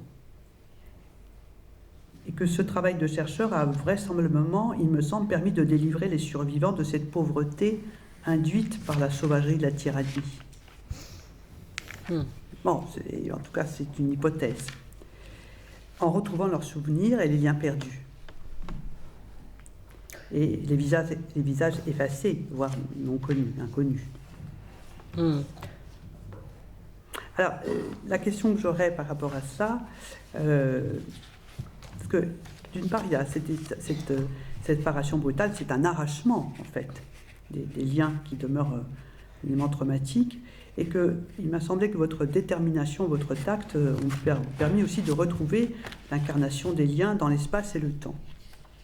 Et ça, bon, je crois que ça a été salué par beaucoup. Et peut-être la question que je souhaitais vous poser, c'était est-ce que comment finalement vous avez pensé cette restauration du temps et de l'espace dans le film? C'est une vaste question. Oui, ça c'est... Mais bon, en tout cas, il y a un projet autour de remailler ce temps à l'espace. Oui, non, mais je pense qu'au fond, toute notre conversation, ce qui a précédé est une forme de longue réponse à cette dernière question, mais je repense là à ce que vous dites, finalement à Walter Benjamin quand il parle de l'expérience, parce que justement, il met finalement la guerre de 14-18, c'est-à-dire pour lui la guerre de 14-18, c'est la question, c'est là où les hommes reviennent appauvris de l'expérience. Et d'ailleurs, c'est dans un texte que j'aime beaucoup et que je ne suis pas sûre de toujours très bien comprendre, mais que je lis intensément depuis longtemps, où il parle précisément de ça. C'est un texte sur le narrateur, c'est ça, c'est le narrateur, c'est la préface à Lescoff, et donc c'est ça de là qu'il suit la citation. Mais justement, ce qu'il dit, c'est que c'est quoi le narrateur? Ce qu'il appelle le narrateur, en fait, qui est finalement le raconteur. C'est l'artisan de l'expérience, c'est celui qui maille finalement l'expérience et qui transmet l'expérience. Donc c'est ça qui redonne précisément le récit de l'expérience. Donc ça, peut-être que je suis cette narratrice-là, qui l'oppose d'ailleurs au romancier, c'est-à-dire le romancier serait finalement ferait œuvre solitaire, alors que le narrateur, qui serait celui, finalement, le narrateur du Moyen-Âge, le narrateur du coin du feu, le narrateur de la cheminée, qui transmet les histoires, finalement, il travaille précisément avec la question de ces expériences polyphoniques. Là, j'extrapole beaucoup sur le texte de Benjamin, mais donc c'est un petit peu ce que j'ai tenté de faire. C'est une sorte de polyphonie spatio-temporelle, et c'est vrai que je l'ai continué par ailleurs dans le livre, et c'était d'ailleurs un projet du film au départ. Au départ, le film, il devait raconter aussi cet immeuble, mais bien avant la guerre et puis après la guerre. Parce que l'idée, c'était aussi de relier les temps entre eux. Parce que je pense que essayer de ne s'intéresser qu'au temps de la guerre, c'est au fond une erreur de perspective. Il se trouve que le film, finalement, il n'est que sur la guerre, parce que sinon c'était trop horriblement long. Et que voilà, mais c'est bien pour ça que j'ai fait un livre ensuite.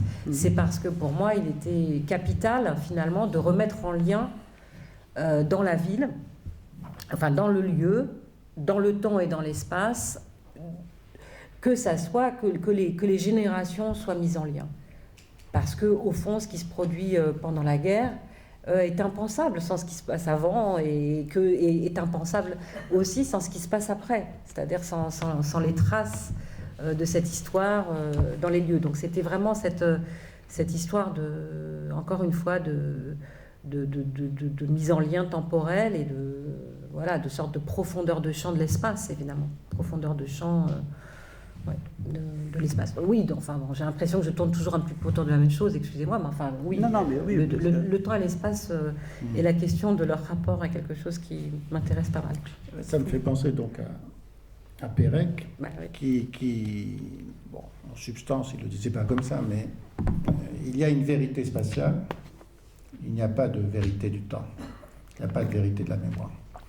La mémoire, soit du fait du traumatisme, est obligée de s'arrêter, de dénier, de folklore, de refouler, soit elle est obligée d'être fictionnelle, imaginative, pour remplacer les pièces manquantes. Il n'y a pas de, on ne peut pas en sortir, il n'y a pas de vérité du temps, il n'y a pas de vérité de la mémoire. Mais il y a une vérité de l'espace. Et l'idée de Pérec ou de Proust, c'est que le temps perdu, tout ce temps perdu sans les parents, il est dans l'espace. Est-ce qu'ils ont été heureux ici? Est-ce qu'ils ont marché ici? Est-ce qu'ils ont touché ici? Tout ce temps perdu, il est dans l'espace. D'accord. Et alors le drame de Pérec, qui retourne dans ces espèces d'espaces, c'est qu'il les voit se détruire.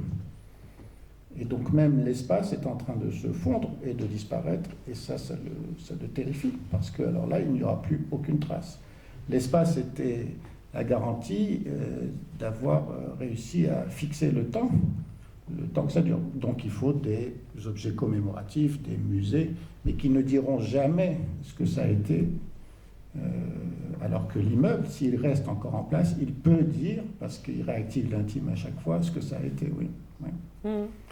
Donc oui, tu vas encore le filmer. L'immeuble? Non. C'est fini, tu vas passer à autre chose. Non, c'est terminé. Mais je dois dire que après le livre, il y a eu un événement. Quand j'avais fait mon film sur les plaques commémoratives, là, dont je vous parlais, le Paris Fantôme, j'étais quand même un petit peu dubitative par rapport à ce type de mémoire très formalisée, etc. En même temps, je suis un petit peu une obsédée des plaques, mais en même temps, j'ai un petit peu un regard ironique là-dessus, parce que on va pas passer notre temps à commémorer des choses quand même. Mais ceci dit, la mairie de Paris après m'a proposé d'apposer des plaques en fait au 209 rue Saint-Maur, et aujourd'hui, là ça fait un an, en janvier de l'année dernière, et 2 plaques ont été apposées au 209 rue Saint-Maur, qui sont des très belles plaques avec un texte tout à fait inédit, puisqu'elles célèbrent en fait à la fois les gens qui ont été déportés ou stigmatisés dans cet immeuble, mais également ceux parmi leurs voisins qui leur ont porté assistance. Et donc c'est une plaque au texte unique, et il y en a une qui est à l'extérieur de l'immeuble, et il y a une grande plaque sous la voûte, puisque la voûte est très grande, donc on peut mettre des grandes plaques avec à la fois les noms des personnes déportées en l'occurrence, et aussi le nom des résistants et des gens qui ont été, même s'ils ne sont pas reconnus officiellement, des justes et qui ont aidé leurs voisins. Donc voilà, donc ça c'est quelque chose dont je ne suis pas... Au fond, tu vois, je pense que j'ai vraiment quitté le 209 rue Saint-Maur le jour où ces plaques ont été apposées, je m'en suis remis à la mémoire officielle. Voilà. Est-ce que ce qui te... Parce que quand tu commences, tant que je me souviens, tu me dis si je me trompe, mais je ne sais pas pourquoi tu as été attiré par la porte bleue, mais j'imagine qu'il y a un truc, à toi de le dire ou de le trouver. Et ça m'étonnerait que ça aurait pu être le 207 ou le 212, ça a été le 209, et je ne sais pas pourquoi. Je sais que pour Pérec, en tout cas, les chiffres, c'est très important, et que le 24, c'est le 24, que le 87, c'est le 87, et tout ça est signifiant. Ça, c'est... Alors, il y a...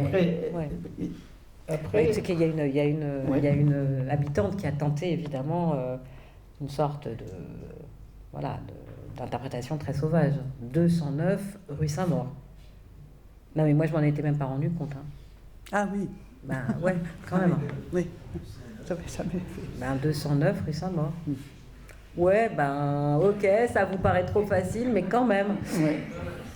C'est-à-dire qu'il y en a parmi nous chez qui c'est automatique ce genre de commentaire. 209, en 3 mots. Et c'est l'automatisme qui est gênant. Bah, moi, j'y ai pas du tout. En fait, moi, j'y ai pas du tout pensé pendant les quelques années où j'ai travaillé sur ce film. Faut quand même le dire. Donc. Non, mais moi, je pensais que le 209 était plutôt lié à ton histoire.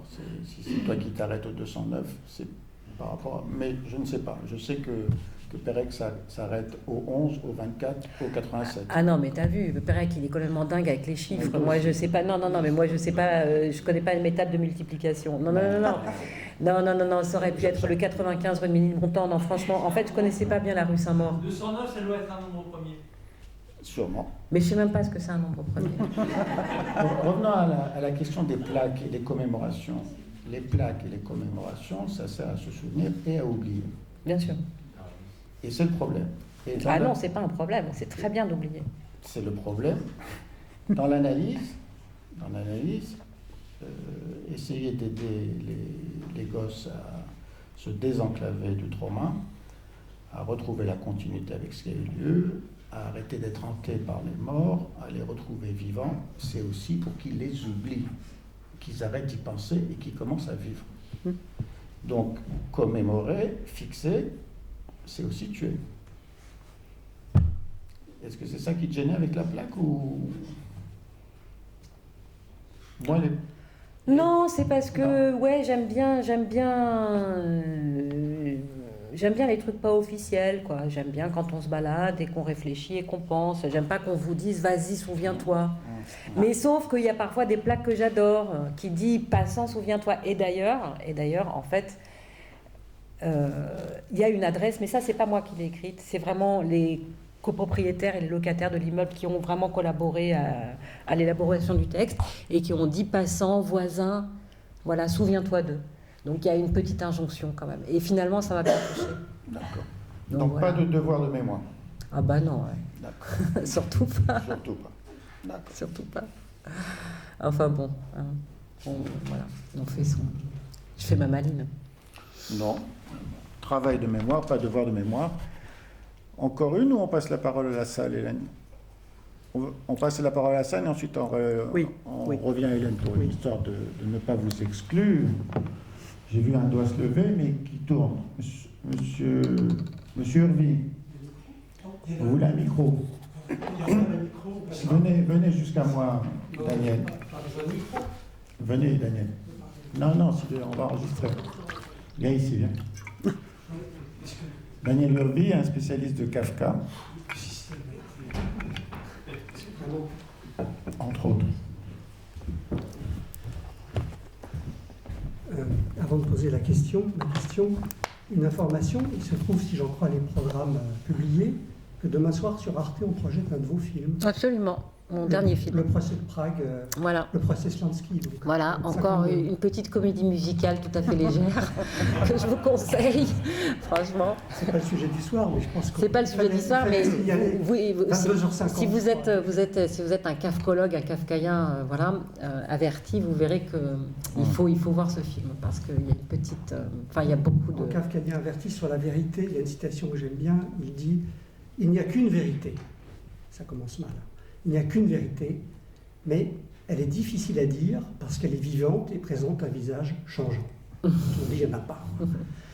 Enfin, c'est pas le sujet. Je voulais vous questionner, vous êtes cinéaste et écrivain, et je voulais vous questionner sur comment diable faites-vous pour mener de front la production, la fabrication d'un film que j'ai pas vu, pas encore, et d'un livre que j'ai lu et qui m'a beaucoup parlé et touché par le sujet bien sûr, mais par la manière dont vous le traitez, et vous le traitez en écrivain. C'est-à-dire que vous ne faites pas une narration, ce n'est pas un récit, vous avez des formules, vous avez une manière de faire qui recrée le monde dont vous parlez, ce à quoi vous invitez les gens que vous rencontrez à le retrouver. Mais vous le recréez en même temps. Ça, je trouve ça absolument remarquable et avec une économie de moyens formidable. Un avantage de l'écrit du livre sur le cinéma, c'est que le livre, on le lit à son rythme et qu'on peut le poser par moments, ce qui m'est arrivé assez fréquemment à la fin de presque tous les chapitres. J'imagine que c'est très ordinaire comme expérience, et avec souvent un sentiment d'accablement. il faut accepter et laisser se résoudre, s'alléger pour passer à la suite.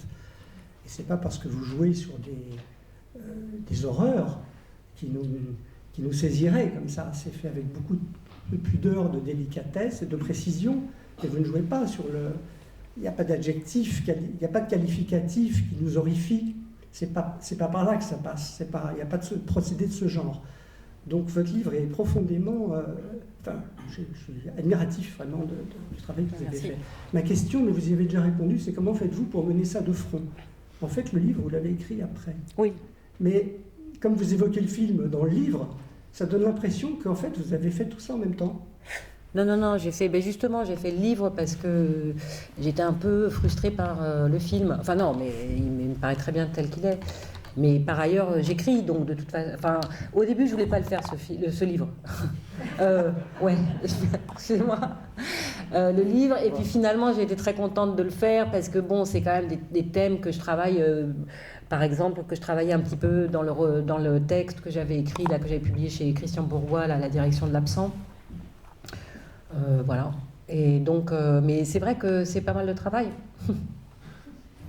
Ben, voilà. Oui. Juste un tout petit mot, ça ne fera pas besoin d'avoir le micro. Ce qui est très extraordinaire, c'est que le début du bouquin, c'est un autre événement. Je reviendrai sur le mot événement après. C'est le fait que le 209 est aussi inscrit dans une histoire aussi tragique aussi, qui est celle de 48 et celle de la Commune. Et donc, au fond, ce lieu est chargé d'une histoire. Et vous avez, de façon intéressante après, utilisé, quand vous avez parlé de ce qui va suivre, ce qui est le centre de votre livre, vous avez dit plusieurs fois le mot événement. Vous n'avez pas nommé l'événement, vous avez dit c'était les événements.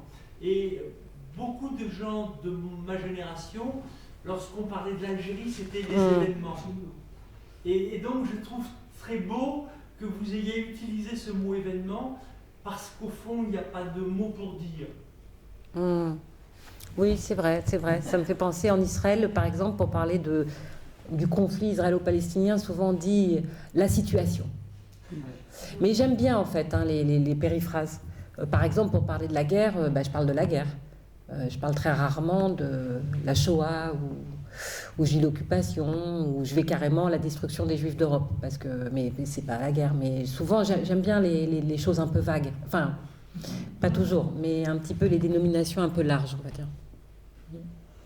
Merci beaucoup. C'est un truc, votre bouquin, c'est un bouquin, je veux dire, c'est fabuleux sur le plan de l'écriture, alors que d'habitude, ce genre de livre, honnêtement, c'est chiant. Faut dire les choses. Non, vraiment. Mais desquels vous parlez? De quel genre de livre? Votre bouquin. Oui, et de quel genre de livres sont chiants d'habitude?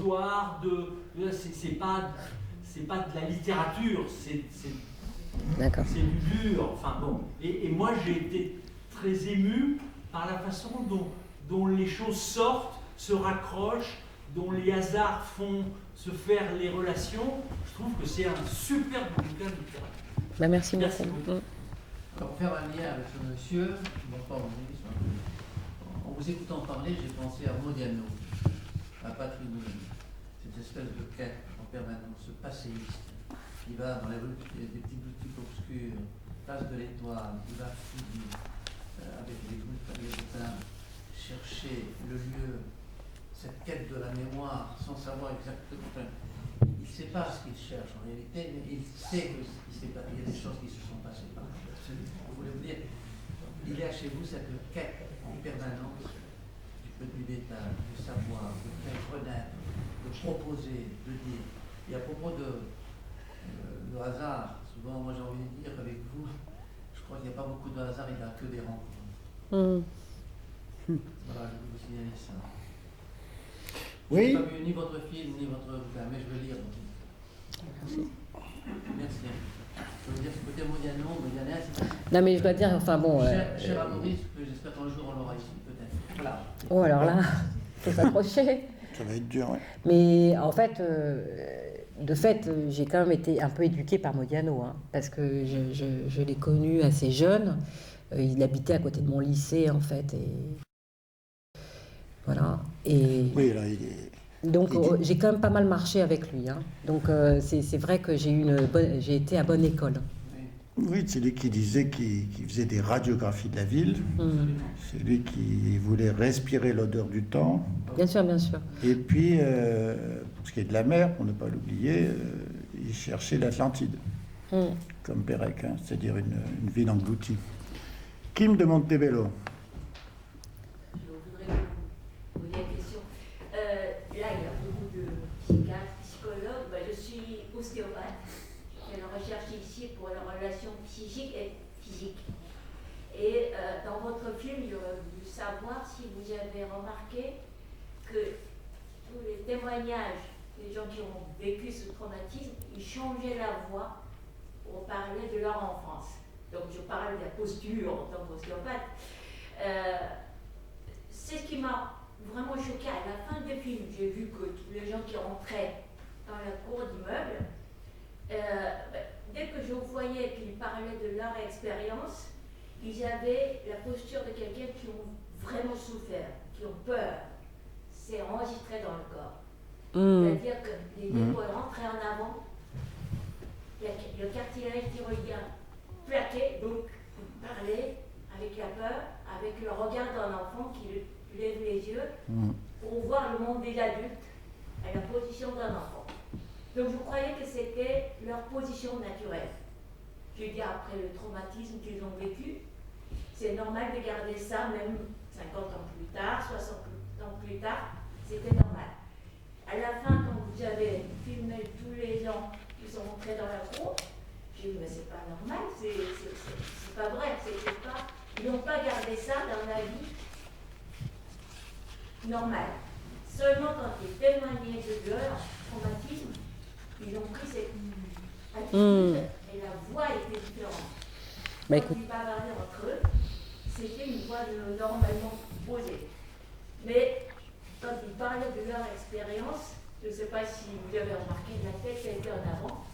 Et pour détendre ces tensions qui restaient là, ils secouaient la tête très souvent pour pouvoir parler, qui ne sortaient pas naturellement. Ah ben non, je m'en étais pas du tout aperçue.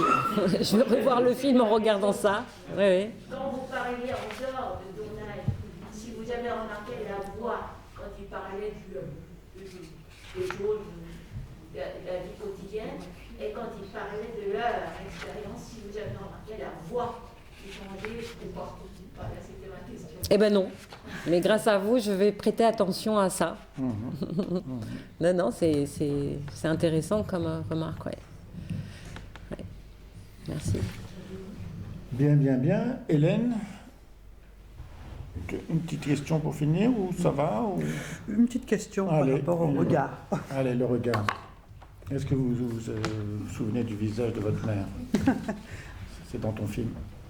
Est-ce que vous vous souvenez du visage de votre mère? Oui. C'est dans ton film. Ah oui? Oui. Mais justement, vous réinterrogez, d'ailleurs à la fin, dans le film, mais aussi à la fin de votre ouvrage, quelques lignes avant la fin. Vous dites, depuis quelle fenêtre un regard prend-il sa source? Alors effectivement, moi, ça va beaucoup parler, parce qu'avec les autistes, c'est un travail, on va dire, de longue haleine. Et cette interrogation pourrait aussi relancer encore et toujours la discussion, hein, pourrait retrouver de nouveau un long moment ensemble. Mais votre regard, on pourrait dire, nous a permis d'ouvrir des fenêtres aussi sur le fond de nous-mêmes. Et on garde toujours dans nos archives intérieures les traces de la terreur, parce que vous nous les avez transmises, mais comme me disait monsieur, avec beaucoup de tact et de délicatesse. Alors, dans notre laboratoire de recherche, dont Maurice fait partie et qui est dirigé par Benoît Verdon, plusieurs collaborations d'ailleurs avec les historiens se sont développées, ce que je vous disais tout à l'heure, et je pense que ça ouvre aussi de nouvelles perspectives de recherche avec les historiens, avec des personnes comme vous, avec qui on peut rencontrer à la fois l'histoire, le témoignage et puis la recherche du témoignage. Et on a un certain nombre d'études en cours, et notamment l'étude des lettres des internés juifs du camp de Drancy, et qui travaille autour de l'écriture et ses fonctions vitales. Et comme je vous disais aussi, le projet aussi de travailler autour de autisme et nazisme pour pouvoir penser comment finalement le tri a été fait en Autriche et en Allemagne par rapport aux autistes. Et donc votre méthode, votre mode de contact nous est précieux et j'espère d'ailleurs augure peut-être de futurs projets communs. Allons vers la vie. Alors, effectivement, une des questions, une dernière question, mais qui est vaste aussi et qui laisse peut-être augurer d'un avenir de ces questions, ça serait comment avez-vous pensé ces différents modes de travail, finalement, le travail de mémoire, le travail de culture, le travail de transmission? Parce que il me semble que ça n'est pas que l'objet de votre film, c'est un long trajet et qui est en devenir. Ben, je les pense tout en un. Non, c'est très difficile de répondre à cette question, en fait. Hein. En tout cas, bon... non, j'ai du mal à répondre à cette question. La seule chose que je puisse dire, c'est que c'est sûr que la forme que j'ai trouvée pour ce film, qui correspondait à une forme, comme vous l'avez compris, très intime, j'ai été frappée de voir à quel point elle résonnait. J'ai été frappée parce qu'il y a une énorme réception sur ce film. Et finalement, délibérément, je m'étais dit que il y avait la nécessité, je parlais tout à l'heure des lieux communs finalement de l'accumulation mémorielle, et je pense que la question de trouver une forme, de trouver une forme pour que le récit puisse se dire, elle est capitale. On n'arrête pas de nous, j'allais dire bassiner, c'est un peu vulgaire, mais avec voilà la mort des témoins, etc. Je veux dire, quand je dis bassiner, c'est que c'est une question qui m'est évidemment très, très douloureuse, mais qu'on traite voilà, d'une façon, encore une fois, très, très cliché, très archétypale, etc. En tout cas, ce dont je suis certaine, c'est qu'il y a des formes à penser et des récits à trouver pour que cette fameuse transmission se fasse. Et ça me fait penser, enfin, et je ne terminerai pas par moi, mais j'avais rencontré il y a longtemps, justement pour un film, Daniel Mandelson. Et on avait beaucoup discuté, et il m'avait dit quelque chose qui m'avait beaucoup frappé, peut-être que c'est quelque chose d'ailleurs qu'il formule dans Les Disparus, je ne me souviens plus. Il m'avait dit, mais vous savez, dans 200 ans, pour travailler sur la guerre, il y aura quelques historiens spécialistes dans leur... voilà. Et sinon, le reste, ça sera un récit comme mythique, comme la Haggadah de Pessah, comme il était une fois, ils sont sortis d'Égypte, et puis voilà. Et ça sera comme ça. Et donc la question, c'est comment... Et ben voilà, c'est pour ça que la question de la mémoire, de l'oubli, il y a quelque chose aussi simplement de la physiologie de la transmission finalement. Et que cette physiologie-là, il faut l'accompagner, en tout cas en essayant, et c'est ce que j'ai tenté de faire, en essayant d'être au plus juste, extrêmement rétif aux formes archétypales de la mémoire, ça c'est quelque chose qui me hérisse, et avec une tentative à la fois de justesse et j'allais dire innovant, mais en tout cas d'être... de réfléchir, quoi. Voilà, d'en faire des objets d'art et des objets de pensée, et en acceptant finalement qu'au bout du compte, ça devienne des récits comme la Haggadah de Pessah, c'est-à-dire il était une fois. Ça deviendra il était une fois. Mais, et de l'enrichir avec le plus de vrais mots possible. Enfin, je ne sais pas comment formuler ça. Donc voilà, c'est tout ce que je peux dire sur la question de la transmission, finalement. Oui. Je vais terminer par ça, Maurice, simplement. Maurice, qui est soulevé quelque chose d'intéressant. L'insupportable séparation de la mère avec l'enfant traumatisé, que sais-je encore. Et même quand on est adulte, on peut penser à Albert Cohen, dans le livre de ma mère, que vous connaissez probablement, quand il dit au fond finalement, maman, depuis que tu n'es plus, me voilà passé de l'enfance à la vieillesse. Avec toi, je n'avais pas besoin de faire semblant, je me sentais en lieu sûr. Je n'avais pas besoin de faire semblant, je me sentais en lieu sûr. Voilà. Et justement, la dernière image, il y a beaucoup de poésie dans ce film. C'est pas uniquement de la pensée concrète.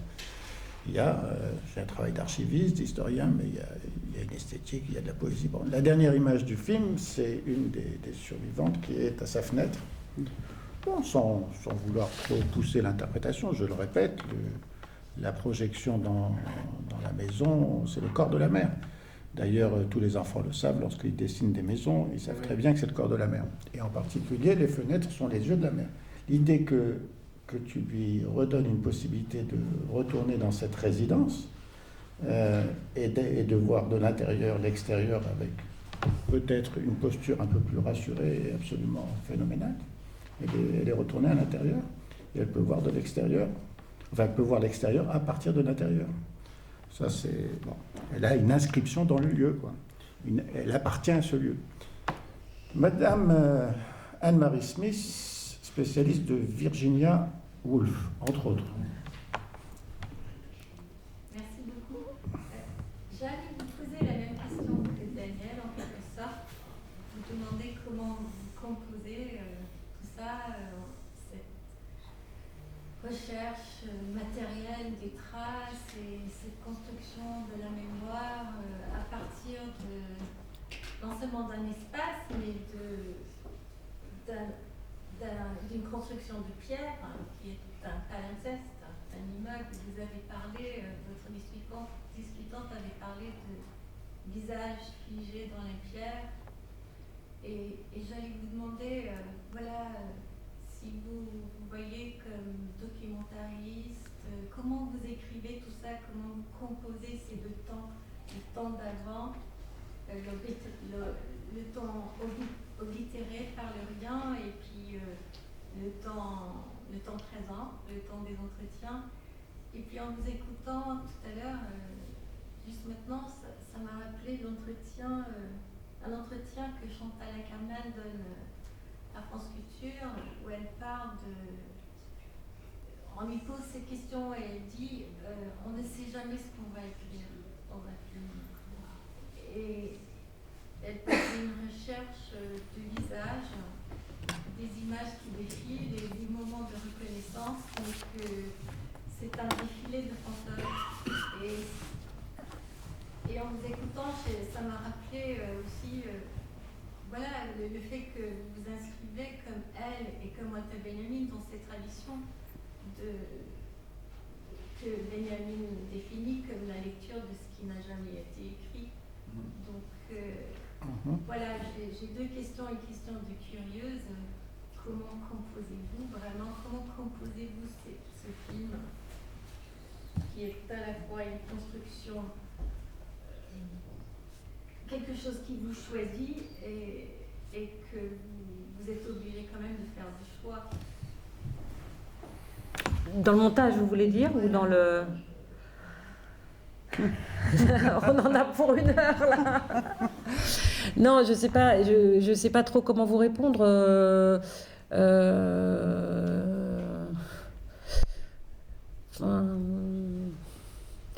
Oui,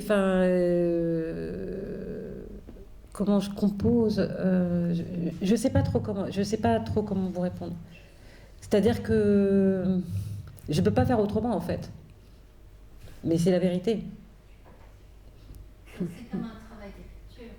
Bien sûr. Non, mais de toute façon, pour moi, il est indissociable du travail d'écriture. Vous savez, le travail d'écriture a précédé le fait que, au début, vous savez, je faisais des films pour pouvoir gagner ma vie, pour écrire. Mais bon, après, en fait, c'était un très mauvais calcul. Et puis, progressivement, même si de fait, c'est comme ça que je gagne ma vie, et puis progressivement, en fait, cette frontière que j'avais voulu étanche, c'est un petit peu, est devenue moins rigide. Et il y a eu beaucoup plus d'aller-retour entre ce que j'écrivais et ce que je filmais. Voilà. C'est très cadré par l'immeuble, en fait. Ah oui. Ah, en général, vous voulez dire... Non, j'ai quand même... Dans ce film. Ah oui, dans ce film, c'est très cadré. Ah oui, ça, c'est sûr. Ça, c'est très cadré par l'immeuble. Non, bien sûr, bien sûr.